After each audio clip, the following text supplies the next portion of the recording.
नमस्कार दोस्तों, आज की कहानी है सासू माँ आ रही हैं। सुबह सुबह रिया का नंबर मोबाइल पर फ्लैश होता देख निशा आश्चर्य में पड़ गई। क्या बात है रिया, इतनी सुबह कॉल किया? सब ठीक तो है ना? नहीं भाभी, कुछ ठीक नहीं है। आप जैसे ही फ्री हो घर पर आ जाइए। रिया की घबराई आवाज़ सुन निशा भी डर गई। क्या बात है रिया, तुम और नितिन भाई साहब तो ठीक है ना? कोई दिक्कत हो तो बताओ, हम दोनों अभी आते हैं। नहीं नहीं भाभी, आप सूरज भाई साहब को कुछ मत बताना, बस आप जल्दी से आओ। इतना कह रिया ने फ़ोन रख दिया और निशा परेशान हो गई कि क्या बात होगी। ऐसा तो रिया ने कभी नहीं किया। रिया और निशा पड़ोसी थे। अभी 1 साल पहले ही रिया और नितिन की शादी हुई थी और निशा के बराबर वाले फ्लैट में रिया और नितिन शिफ्ट हुए थे। रिया और निशा के बीच की हाय हेलो कब गहरी दोस्ती में बदल गई पता ही नहीं चला।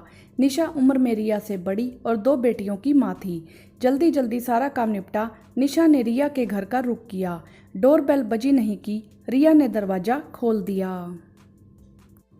यह क्या रिया, दरवाज़ा पकड़कर ही खड़ी थी क्या? जो हमने बेल भी नहीं की, खोल भी दिया दरवाज़ा, हंसते हुए निशा ने कहा। तो फीकी मुस्कान लिए रिया दरवाज़ा बंद करके सोफे पर बैठ गई। आपको मजाक सूझ रहा है भाभी, यहाँ मेरी जान सूख रही है। सॉरी सॉरी बाबा, अब बता क्या बात है जो मुझे जल्दी में बुलाया? भाभी, मम्मी जी आ रही हैं। फिर तो यह खुशी की बात है रिया। अरे मेरी मम्मी नहीं, नितिन की मम्मी, यानी मेरी सासू माँ। चिढ़कर रिया ने बोला तो निशा समझ गई कि रिया को भी सास फोबिया हुआ है। लेकिन रिया को परेशान देख निशा ने रिया को छेड़ना उचित नहीं समझा। पहले यह बताओ, यूं अचानक कैसे प्रोग्राम बना आंटी जी का? वह बात ऐसी है कि कल मेरी प्रेगनेंसी रिपोर्ट पॉजिटिव आई है बस। फिर क्या था? नितिन ने मम्मी जी को दादी बनने की खुशखबरी सुना दी और मम्मी जी ने तुरंत कह दिया कि वह आ रही हैं मेरी देखभाल करने। क्या तुम प्रेग्नेंट हो और मुझे पता भी नहीं? रिया अच्छी दोस्ती निभाई, झूठा गुस्सा दिखाते हुए निशा बोली। आपसे कुछ छुपा सकती हूँ क्या मैं भाभी? उदास हो रिया बोली। एक बात बता रिया कि तुझे इतना डर क्यों लग रहा है तेरी सासू माँ के आने से? यह कैसा सवाल है भाभी? सास तो होती ही है डराने वाली चीज, हर बात में टोका टाकी। जल्दी उठो, घूंघट निकाल कर घूमो और दिन भर ताने सुनो। मेरी सभी सहेलियों ने इतने किस्से सुनाए हैं अपनी अपनी सासू माँ के। मुझे तो डर ही लग रहा है, कैसे मैनेज होगा? ऐसा कुछ नहीं होता रिया, जरूरी नहीं कि हर सास बुरी हो। क्या नितिन भाई साहब से तुम्हें कोई परेशानी है क्या? वह तुम्हारा ध्यान नहीं रखते क्या? तुम्हें प्यार नहीं करते क्या? नहीं नहीं भाभी, नितिन तो बहुत अच्छे पति हैं। तो फिर जब नितिन अच्छे हैं तो उनकी माँ कैसे बुरी हो सकती है? प्रेगनेंसी का समय बहुत नाजुक होता है, ऐसे में किसी बड़े बुजुर्ग का साथ और सहारा हो तो इससे अच्छा क्या होगा? और जरा सोचो, तुम्हारी सासू माँ कैसे खबर सुनते ही दौड़ी आ रही हैं अपनी बहू का ख्याल रखने।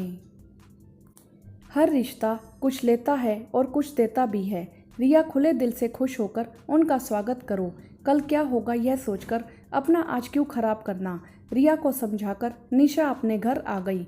कुछ जरूरी काम से निशा को अपने मायके जाना पड़ा। बीच बीच में रिया से बातें होती रहती और रिया की बातें उसकी सासू माँ से शुरू होती और सासू माँ पर ही खत्म होती। कैसे वो रिया का ख्याल रखती, कैसे पाँव में सूजन होने पर तेल की मालिश कर देती हैं, पूछ पूछ कर नए नए डिश बनाकर खिलाती हैं। 9 महीने पंख लगाकर उड़ गए। प्रसव पीड़ा से छटपटी रिया को कभी हौसला देती तो कभी सिर पर तेल लगा देती उसकी सासू माँ। समय आने पर रिया सुंदर से बेटे की माँ बन गई। कुछ महीने रिया और बच्चे को संभाल उसकी सासू माँ का अपने घर जाने का समय आ गया। जिस दिन सासू माँ को जाना था, रिया उनके गले लगकर रो रही थी, जैसे अपनी माँ से बिछुड़ रही हो। दूर खड़ी निशा की आंखों में भी आंसू आ गए। देखकर एक तसल्ली का एहसास हुआ कि थोड़े प्रयास से रिया और उसकी सासू माँ का रिश्ता सास बहू से माँ बेटी का रिश्ता बन गया था। वीडियो को लाइक करें, शेयर करें और चैनल को सब्सक्राइब भी करें। धन्यवाद।